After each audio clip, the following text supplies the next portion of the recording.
Magandang araw! Luto naman tayo today na matagal ko nang kinikrave, ang chicken pastil. Nilagyan ko na nga muna yan ng asin at saka chicken cube. Papalambutin na nga muna natin yung manok ng 20 to 25 minutes. Syempre, kailangan natin palambutin yan at hihimayin pa yan mamaya. Alangan naman himayin natin ng hindi yan luto. Charot!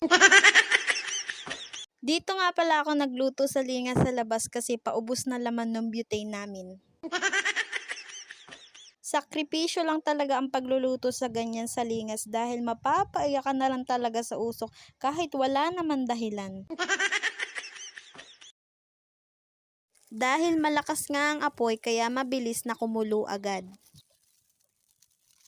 Maya-maya nga at binabalik-baliktad ko lang para pantay ang pagkakalabog ng manok.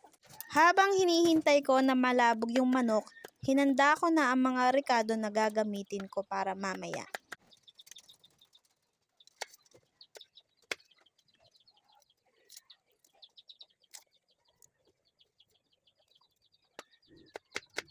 Makalipas nga ang 25 minutes, labog na ang manok at hinango ko na rin agad. Hindi ko na nga aantayin na lumamig pa at baka abutin pa ako ng hanggang gabi dito. Charot.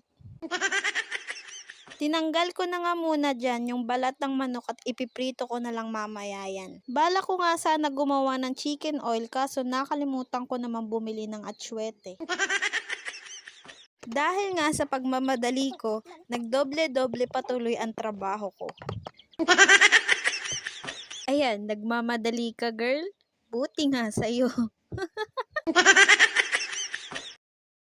Hindi ko in-expect na nakakaantok pala maghimay ng manok.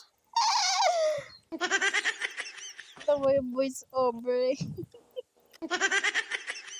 Dahil natagalan ako sa paghihimay, ayan, panibago na naman tuloy akong dikit.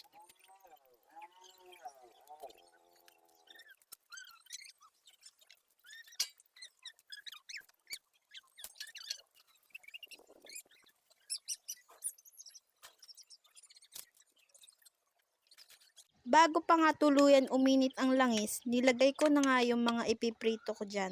Tinakpan ko na nga muna at mas masakit pa sa break-up kapag nasabugan ka ng mainit na langis. At pagkatapos, nilagay ko na ang sibuyas at bawang. Sinunod ko na rin ang hinimay na manok. Nilagay ko na ang paminta, ang toyo, ang oyster sauce. Wala po yan exact measurements